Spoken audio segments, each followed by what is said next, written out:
Shalom, shalom. First and foremost, I want to give all praises, glory, and honor to Yahweh, Bahasham, Yahweh Shai, Bahasham, Rachakwadash. Double honors to the apostles and elders of Great Millstone who rule well. I want to give salutations, much love and respect to you out here out there pushing this word out in truth and sincerity. I'm coming at you with another lesson. This lesson is something that was on my spirit, but I wasn't sure until the Lord confirmed it. That I need to do a lesson on this particular topic, okay? And the topic is that the way you act and the way you dress is relevant in this truth, okay? The way you act and the way you dress is relevant in this truth, you see? Because we are supposed to separate ourselves from the world in every way, okay? When you dress like a wicked nigga, all right, or like a thug, or what they would call a gangster, or whatever the case may be, guess what? You're associated with that, okay? And it's just not wisdom. It's not wisdom, all right? Because how is Jake treat most of them Jakes that get shot, or something happens where the police starts to harass them or take them out of the car or whatever the case may be. Most of them are them hood type Jakes, them Jakes that dress like this and act like this for the most part. Of course, there's Jakes that, there's regular Jakes that get profiled because, Esau's a racist. But at the end of the day, hey, if you can avoid it, the best thing to do is to abstain from that image, right? Hold on, let me start with this. This is 1 Thessalonians 5:22. It says, abstain from all appearance of evil. Okay, let's look up the word appearance.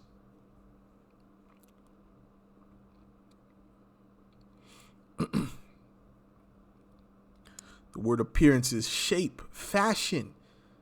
Do not they call the things that you wear, is it not called fashion? Yes. So the shape or fashion, which it means the same thing. Shape, fashion, conformed. It means the same thing.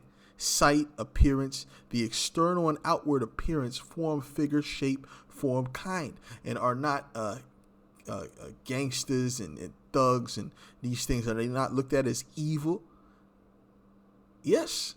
So you should abstain from this image, because what Esau has done, he has created a culture of thugs amongst Jake, because this is not how Jake used to be back in the day. Now every Jake is a gangster. Every so-called black man is a gangster. Every Latino, the Chicano, got the tattoos all over him, right? So this is a culture that Esau pushed, especially amongst the Southern Kingdom.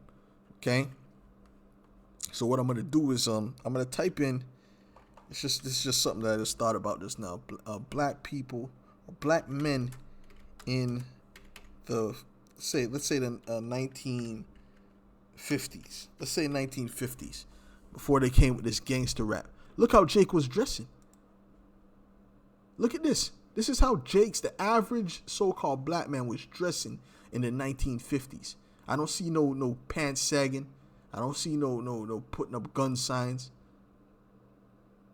I see them in suits, really suits, ties.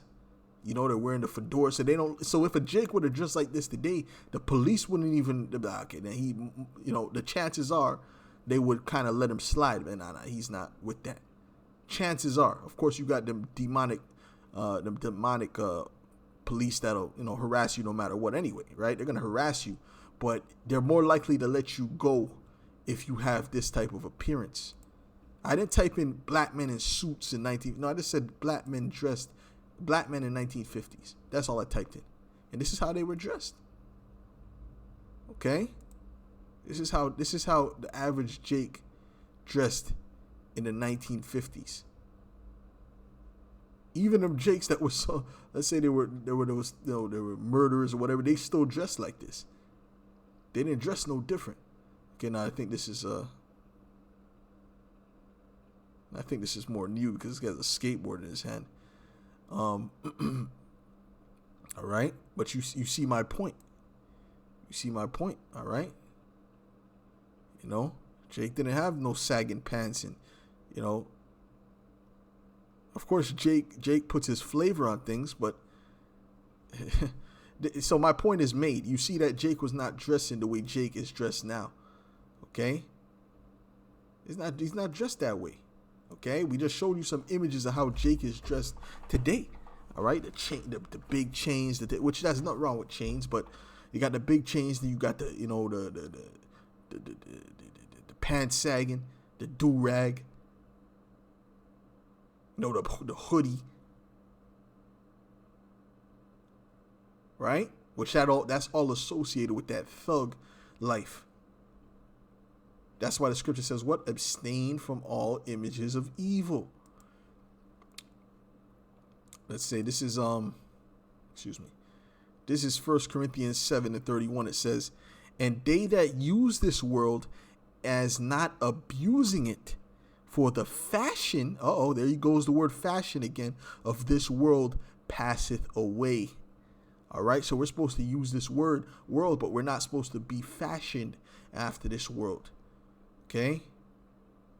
Specifically, we're dealing with how the average 2/3 dresses, man. The average wicked Jake would dress in this world.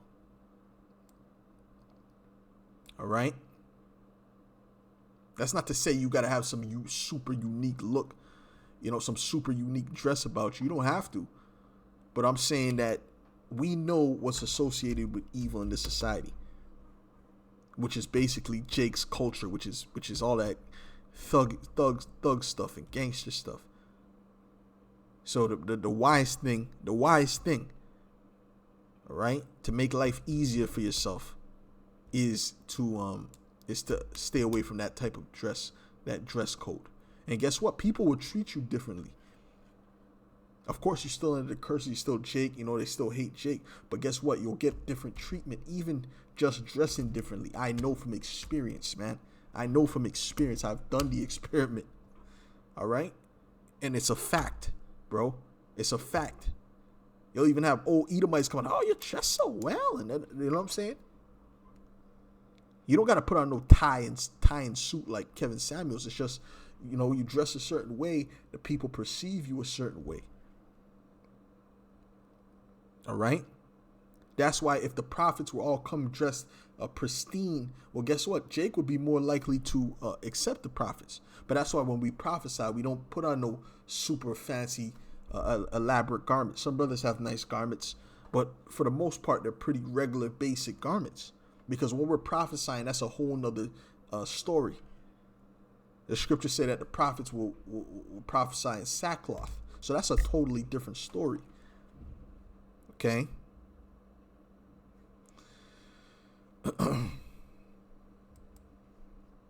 This is Romans 12:2. It says, and be not, let me start at 1. Okay. It says, I beseech you therefore, brethren, by the mercies of the Most High, that ye present your bodies a living sacrifice, holy, acceptable unto the Most High, which is your reasonable service. Right. Which when we go out there and we prophesy and we do the work and we help brothers, that's called making your body a living sacrifice. And being seen out there for the public, all right, being ridiculed and whatever the case may be, that's being a living sacrifice. And be not conformed, right? And you could change this word conform for fashioned to this world, but be transformed by the renewing of your mind, right? So first you clean the inner part of the cup, as Yahushua said, but then the outer part has to be clean too, right? You're going to clean the inner part, but then the outer part's just going to remain filthy. Is that how you clean your dishes? No, you clean the inside and then you also clean the outside, that ye may prove what is that good and acceptable and perfect will of the Most High. Yes, the inward is most important. The inward is what's going to allow you to be delivered. But guess what? If you clean up the outward in a certain way, then it will make your walk in this world a bit easier. That's called using wisdom. All right, you got Jake brothers they pull up in in them hoodies and or whatever the case may be, those Trayvon Martin hoodies, and then they got the baseball cap. Yeah, and then you get stopped by the police ain't gonna give you a break, man. Most likely. All right? They might, because maybe the Lord will deliver you, but, you know, there's a good chance the police might just look at you as another nigga. All right? For I say through the grace given unto me, to every man that is among you, not to think of himself more highly than he ought, or to think, well, this is going to something else. But anyways, the point was made over here, okay, to be transformed by the renewing of your mind, all right, and not be conformed to this world. Now let's get Ecclesiasticus, chapter is this? Sorry, 19 in verse 29. It says, a man may be known by his look, and one that hath understanding by his countenance when thou meetest him.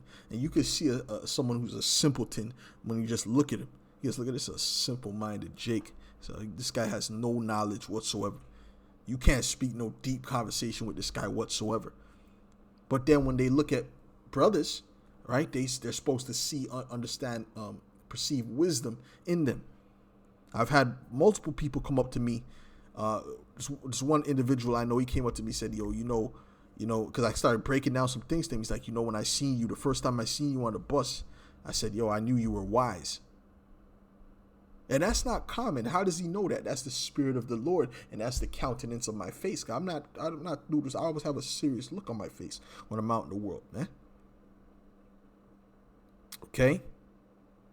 So he's like, yo, I knew you had wisdom. And that caught me off guard. I was surprised. All right? But I was happy to hear that. Okay? Just not too long ago, maybe a few weeks ago, had this one Gadite lady say, oh, I know you know everything. You know everything. If I ask you something about, especially about, the trouble that our people are going through, you know everything.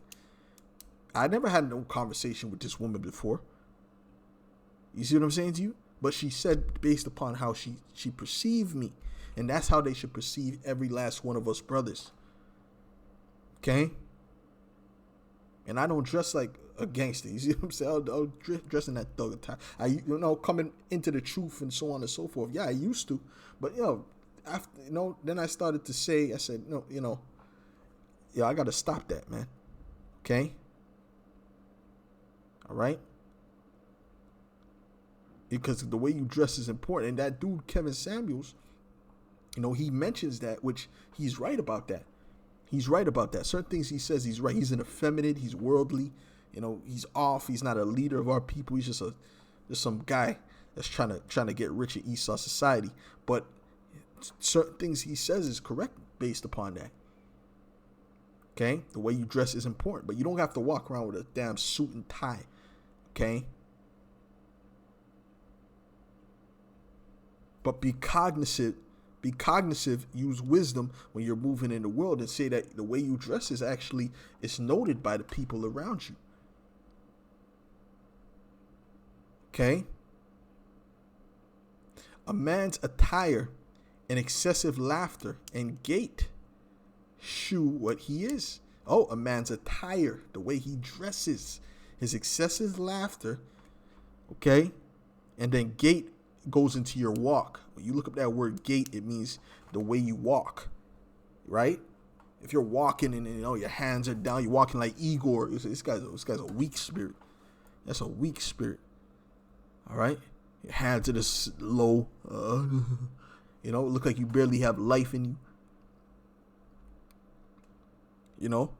But then you got men that walk like men, like they with confidence. And they know he knows something. And they're going to see that in the time of trouble. They're going to see the gate of the men of the Lord in the time of trouble. And that's going to be like, whoa, And they're going to want to attach themselves, especially these women. They're going to want to attach themselves to that. Okay, let's get Isaiah 33 and verse 6. All right? This is Isaiah 33 and 6. It says, and wisdom and knowledge shall be the stability of thy times. And you could tell a man is stable by the way he walks in his face. And the strength of salvation, the fear of the Lord is his treasure. Okay? So, yeah. And that's why it also says this. Well,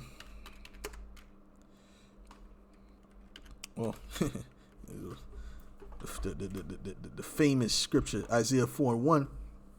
And in that day, 7 women shall take hold of one man, saying, we will eat our own bread and wear our own apparel. Only let us be called by thy name to take away our reproach. Why are they going to say that? Because they're going to see that the Spirit of the Lord is dealing with that man. They're going to need a man for protection. Okay, especially a man of the Lord. And Isaiah 32 says what? A man shall be as a hiding place from the wind, from the destruction. All right? Excuse me. All right. So, but you notice that the man's attire is within that. So, it's just something to note. It's just something to note. Okay. Yes, the N word is most important, but the way you dress, it means something. Okay. It means something, because I'm speaking about to the people of the world. It means something to the people of the world, because when you go out in the world and you go to these restaurants and whatever, they're going to treat you different, man, based upon the way you dress. You see, brothers go out, brothers got them stones. Well, that's good, because niggas don't wear stones. All right? Jake don't wear precious stones like that. They might wear a gold chain, but they don't really wear stones like that. So that's actually a good look. All right? That's actually a good thing. All right? This is 2 Corinthians 6:17. It says, wherefore come out from among them and be ye separate, saith the Lord, and touch not the unclean thing, and I will receive you. So you have to be separate from the world. We should be striving to be separate from the world. Okay? All right. So with that, I think the point was made through the spirit and power of Yahweh Shem Yahushai. It's meant to be a quick video, but you can clearly see how Jake was dressing back then and what Esau put in Jake's mind, that gangster culture. Now every Jake you assume is some type of gangster, right? Which you can know a escort, right, or a prostitute by the way she dresses. But now all these women are dressed like hoes. You see that? But if a woman is dressed in modest apparel, well, guess what? She's gonna be treated differently. All right. So you sisters should take note of that too. You dress, I'm in the world. Well, okay. Well, you dressing like a whore, well, that's what you're gonna be treated as. But if you dress as a modest woman, you dress classy. All right, then you're gonna be treated like that. It's very simple. Okay. So with that, I want to give all praises, glory, and honor to Yahweh, Bahasham Yahweh Shai, Bahasham Rachakodash. Double honors to the apostles and elders of Great Millstone. Salutations, much love and respect to you. I came out there pushing this word out in truth and sincerity. Shalom.